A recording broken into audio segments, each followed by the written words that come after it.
Eu não sei pra vocês, mas pra mim a Pixar conseguiu se redimir com cara de um, focinho do outro. Porque assim, esse filme ele não só tem o melhor título possível da face da Terra, inclusive é um título que se você não gosta, você está errado, simplesmente você precisa aceitar que você errou, você falhou, e tá tudo bem, somos todos humanos, tudo bem você errar. Mas assim, é um título maravilhoso que remete ali àquelas traduções malucas, sabe? Dos anos 90. Tem uma coisa assim bem infantil, mas ao mesmo tempo é meio maluco. É um título que você não imagina esse título, qual que é a lógica com o filme. Só que ele é perfeito. Ele é perfeito porque ele é um filme. E aí entra no que eu tava falando de por que a Pixar finalmente ela se redimiu. Porque eles fizeram uma animação que ela não tem medo de ser tudo que ela pode ser. E aí eu falo desde ser um filme que é muito emocionante, mas também é um filme que ele é muito divertido, ele é um filme que ele é muito maluco. É aquele tipo de filme que você entra e do começo ao fim você dá risada. Eu fiquei dando risada de cara de um focinho do outro do começo ao final. E eu fiquei muito impressionado com a ideia que eles tiveram para esse filme, no sentido de ser uma ideia muito maluca, né? No sentido de ser uma ideia que ela abre muitas possibilidades e que geralmente eu tenho vários problemas com várias obras, séries e filmes que têm ideias mirabolantes, têm ideias muito criativas, mas parece ter medo de abraçar as possibilidades oferecidas por essas ideias. Às vezes são ideias muito malucas, eu tenho esse problema muito com a série What If da Marvel, sabe? Aquela série animada da Marvel que reimagina os filmes que a gente tem da Marvel. O que aconteceria se acontecesse tal coisa? E aí, assim, eu sinto que, pô, tem tantas possibilidades, tem tantas ideias que você pode explorar, e você faz o negócio mais conservador possível, um negócio mais assim. Eles não exploram o que eles têm em mãos. Eu acho que cara de um focinho do outro, ele vai numa vertente que, tipo, ele lança uma ideia mirabolante, ele lança uma ideia que ela é maluca, ela é meio boba, só que ao mesmo tempo é um filme que ele abraça isso, ele consegue entregar isso de uma forma muito criativa e muito divertida. Esse é o filme talvez mais maluco da Pixar, e não no sentido de criatividade, porque eu acho que a Pixar ela tem ideias muito criativas. O meu filme favorito da Pixar é Monstros S.A., porque eu acho que é um filme onde ele pega uma premissa básica, que é crianças tendo medo de monstros no armário, né? E eles conseguem criar uma coisa completamente maluca a partir disso também, um mundo inteiro de monstros. Não, os monstros eles usam as portas como transportes, é por isso que eles atacam ali do guarda-roupa, né? Por isso que eles aparecem no armário, e eles fazem isso apenas porque eles querem os gritos das crianças, mas eles têm medo das crianças, as crianças são tóxicas. Então ele pega uma premissa simples, uma premissa que toda criança já viu essa ideia, né, de ter o medo do monstro que tá ali, enxerga o monstro na porta e tal, e faz uma coisa muito criativa, faz uma coisa muito mirabolante. E eu sinto que cara de um focinho do outro faz a mesma coisa, com uma premissa simples, mas que é muito divertida. Porque a gente tem aqui a Mabel, que ela é uma garota que ela ama animais, ela tem essa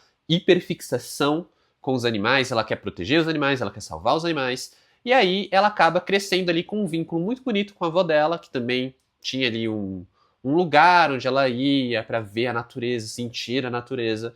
E aí, já né, adolescente, a avó já faleceu e a Mabel ela cuida desse lugar. Só que é um lugar que está ameaçado pelo prefeito da cidade que quer construir uma rodovia ali. Então ela precisa dar um jeito de proteger aquele lugar. E aí, para isso, ela acaba usando uma criação de uma professora dela, que é um castor robótico, onde ela consegue transferir o castor, a mente dela, né, a consciência dela, para esse corpo de castor. É uma premissa bem doida, é uma premissa que sim, ela é absurda e que ela funciona tão bem justamente porque ela é absurda, que eu fiquei, cara, é um dos melhores filmes da Pixar que eu vi, com toda certeza. E uma das melhores coisas que eu também vejo aqui no YouTube é o comportamento de você que gosta dos vídeos que você está assistindo, deixar um like e se inscrever no canal. Então aproveita que você está me assistindo, deixa o like agora, se inscreve nesse canal, vejo que muita gente está me vendo, ainda não está inscrito, você vai me ajudar pra caramba se inscrevendo, você vai fortalecer pra caramba o meu trabalho. Se você não me conhece, aqui quem fala é o Adam, eu sempre estou falando de filmes aqui no canal, sempre falando de lançamentos no cinema, lançamentos do streaming, e já te convido para deixar um comentário sobre Cara de um Focinho do Outro, o que você achou do filme, se você já assistiu, se você ainda não viu, comenta o que você está esperando, comenta a sua expectativa. Eu confesso que eu fui com uma expectativa mediana e fiquei muito surpreso com esse filme. E lembrando que se você quiser trocar uma ideia ou ver o que mais eu tô assistindo, o que mais eu tô lendo, consumindo, etc., vale me seguir nas outras redes sociais, o arroba tá aqui na tela e os links na descrição. do vídeo. E bora continuar falando aí de Cara de Um, Focinho do Outro. Eu adoro falar esse título, é muito bom esse título, gente. Filme dirigido pelo Daniel Chong, e que eu diria que é o filme mais Looney Tunes da Pixar, sabe? Essa ideia, realmente, tipo, a gente tem os personagens da Disney, ali, o Mickey, Minnie, etc. Mas a gente tem Pernalonga, Patolino, que são os Looney Tunes. E o tom das histórias, do humor, é completamente diferente, né? O Mickey e a turma dele são mais fofos, são mais agradáveis, pelo menos nos desenhos mais clássicos. Enquanto a turma ali do Pernalonga, o Patolino, eles são completamente bizarros, eles são completamente lunáticos, né? Daí Looney Tunes. E eu acho que Cara de Um Focinho do Outro, ele pega essa veia lunática, ele pega essa veia de ser de ter os personagens caricatos e de ter umas situações muito absurdas. E aí ele consegue trabalhar o humor dele de uma forma que, do começo ao fim, é um filme muito divertido. Eu dava muita risada com cada nova informação, com cada novo personagem, cada nova etapa dessa história. Mas também é um filme que ele não esquece de ser um filme muito bonito. Ele é um filme muito emocionante, ele é um filme que ele traz ali, geralmente também pelo vínculo da Mabel que ela tem com a avó, então isso vai se justificando e se traduzindo nesse vínculo que ela tem com aquele lugar, com aqueles animais, por que aquilo é tão importante pra ela. É algo que fica claro pra gente logo nas primeiras cenas do filme, né? A gente entender as motivações, a gente entender como aquela personagem sente, como aquela personagem pensa, mas também é algo que vai ali também trabalhar muito uma questão de pertencimento, uma questão de você encontrar os seus objetivos e você se encontrar na vida enquanto uma pessoa que está saindo da adolescência e indo para a vida adulta. E por mais que esses sejam temas bem universais e que a própria Pixar, Disney e outros estúdios de animação trabalham bastante, né? Acho que várias animações ali dos últimos 10 anos trabalham muito essa questão de ser aceito, de pertencimento. Eu acho que o grande diferencial desse filme é justamente a maneira como ele vai cruzando tudo, né? Como ele vai trazendo essa veia mais terna, mais carinhosa, mais fofa, com esse lado desse humor muito absurdo, dessa premissa que ela é muito imprevisível, sabe? Isso é uma coisa que eu sinto falta em animações, muitas vezes, que é você tá vendo um filme e você perceber que você não consegue imaginar pra onde ele tá indo, né? Porque ele é tão imprevisível, mas também ao mesmo tempo não querer fazer isso, não se importar com isso, porque ele é um filme que ele tá te prendendo, né? Eu acho que esse filme ele consegue fazer isso na maneira como ele trabalha os coadjuvantes, na maneira como ele trabalha ali, o ritmo dele, tem um ritmo muito gostoso. E a própria brincadeira que eles fazem com a animação, de ser um deleite visual, criativo, que é muito legal e que tira um pouco a Pixar desse campo de conforto, sabe? Assim, eu sinto que a Pixar, ela era aquele estúdio que era o grande estúdio de animação, que tudo era um primor, tudo era belo, tudo era a melhor animação, né? Tipo, só vinha a obra-prima e tudo mais. E eles começaram a cair, talvez não só porque eles começaram a se repetir no tom, no estilo, mas porque outros estúdios como a DreamWorks e até a Sony Animation, eles começaram a se reinventar. Eles começaram a fazer obras que brincavam com os clichês, subvertiam os clichês, desde ali do Shrek, Kung Fu Panda. Mesmo quando a DreamWorks vai para um lado mais fofinho, bonitinho, infantil, como o Como Treinar Seu Dragão, eles oferecem uma grande aventura, uma história muito bem contada. A Sony Animation, cada filme com uma personalidade própria, não é à toa que existe o estilo Aranha-Verso, né, Guerreiras do K-Pop no ano passado.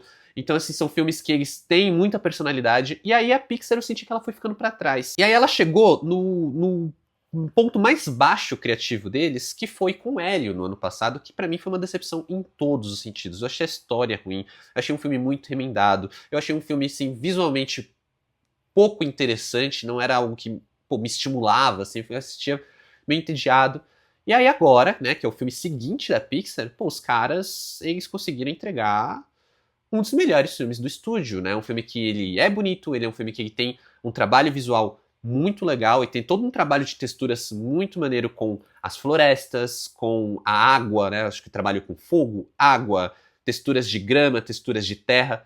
São muito bem feitos, são muito bem trabalhados, trazem um realismo que a Pixar já trabalha nesse realismo há um tempo, só que ao mesmo tempo com uma coisa meio cartunesca, uma coisa meio caricata, que evita com que o filme seja uma animação realista, sabe? E é claro, a gente tem design dos personagens, que eu acho que é o grande diferencial aqui. Tanto o design dos personagens humanos, que vai para um lado bem caricato, me lembra um pouco os personagens de Tá Chovendo Hambúrguer, que é da Sony. Mas eles fazem uma coisa que eu acho incrível, que eu acho que é um elemento que não é só bonito, não é só visualmente legal, mas também agrega pro humor. Então agrega pro sentimento que a gente tem com o filme, que é a forma como eles trabalham o visual dos animais. Então os animais, né, a gente tem o núcleo humano, a Mabel, ela é a menina ali que tá querendo salvar o lugar, e aí ela transfere a consciência dela para um castor. Esse castor, ele vai achar outros animais, porque ele quer trazer os animais de volta ali para o lugarzinho, para a reserva dela, ali onde ela cuidava, para que não seja destruído. Porque o argumento do prefeito é que não, a gente vai passar aqui e destruir porque não tem mais animais.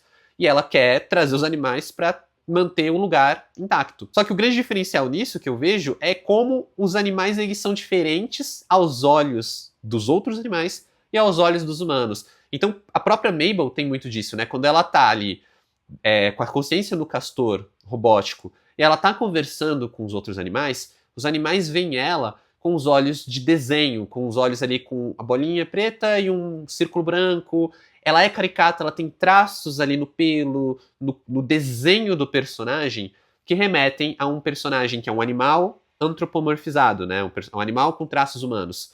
Já quando ela está sendo vista por outros humanos, os humanos, né, a gente tem a cena meio que do ponto de vista de um humano, ela é mostrada como um animal. Ela tem um olho diferente, ela tem um pelo diferente, ela tem um desenho diferente. E essa brincadeira cria um contraste que acaba sendo muito divertido de se assistir, né? Enquanto a gente vê os animais interagindo entre si, a gente tem um tom, a gente tem um filme, e quando a gente vê os animais interagindo com os seres humanos, a gente tem outro tom, a gente tem outro filme. Mas tudo isso se mescla tão bem, tão perfeito, que, cara, é realmente muito bom, é muito divertido. Eu acho que todo o clímax do filme entrega coisas muito divertidas. A maneira como eles criam espaços para fazer referências, né? Então tem toda uma referência ali de um dos personagens que é o George, que ele é o rei castor ali da trupe de animais, e faz referência ao Rei Leão, né? Ele comenta da história dele, basicamente ele é o Simba da história dele. Tem umas referências com o Tubarão, né, onde eles brincam com a trilha sonora. Até um lance de trazer várias espécies de animais, vários núcleos de animais,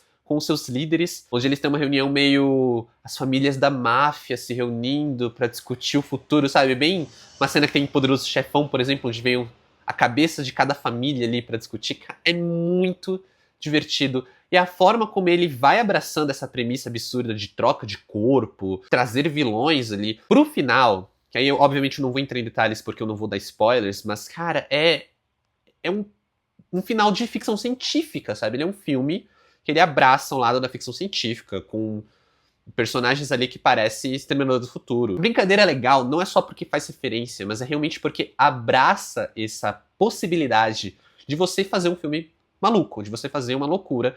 Não é um filme live action, não é um filme, né, tipo, que está se levando completamente a sério, então aproveita a possibilidade da animação, que a animação te dá, aproveita a possibilidade que a premissa te dá. Se você já estabeleceu uma premissa onde os humanos eles conseguiram criar animais robóticos, onde eles podem armazenar a consciência deles temporariamente, brinca com isso, sabe? Não precisa limitar ali só uma coisa. E esse filme, ele faz isso muitíssimo bem. Os personagens secundários são muito cativantes. Gosto muito do lagartinho ali que aparece, que rouba completamente a cena, uma das melhores gags visuais do filme, os melhores coadjuvantes, algo meio Minions, assim, que toda vez que ele aparecia, os Minions ali nos primeiros filmes do Malvado Favorito, toda vez que eles apareciam, eles roubaram a cena. Ele faz algo parecido aqui, mas é um filme que ele é divertido, ele tem uma narrativa muito bonita, ele tem uma coisa que era muito engraçada. Eu passei o filme inteiro gargalhando pra chegar na cena final e ficar emocionado. É muito maneiro como eles trabalham o sentimento. É um filme pra você sentir, e é a Pixar no seu modelo ali mais Pixar, sabe? No seu modo mais Pixar de quando a gente amava o que a Pixar fazia e saía do cinema maravilhado a cada novo filme. Acho que Hoppers é um dos grandes filmes do estúdio, como há muito tempo não via, pelo menos em matéria de filme original. Acho que é o filme que, pô, Pixar finalmente tá de volta onde ela devia estar. Então, para cara de um, focinho do outro, nota 9. Eu realmente amei, eu acho que vai vender boneco pra caramba. Eu já quero o meu castor, eu já quero a minha pelúcia ali de Mabel, porque, cara, assim, os personagens são realmente muito bons. E é um filme que, cara, eu fiquei impressionado, fiquei surpreso. De verdade, eu saí super surpreso do cinema. Muito feliz de ter ido ver, de ter ido conferir. E assim, é uma coisa que eu já tinha comentado no ano passado, né? Que a Disney, ela tinha se perdido, mas ela tava se encontrando. Zootopia 2 já deu sinais positivos, mas eu ainda tinha muito medo porque Hélio foi muito ruim. E aí, felizmente, agora a Pixar aparentemente se achou de novo. Torço pra continuar nesse caminho. Mas é isso, pessoal. Como sempre, muito obrigado por assistir esse vídeo até aqui. Valeu, falou e até mais.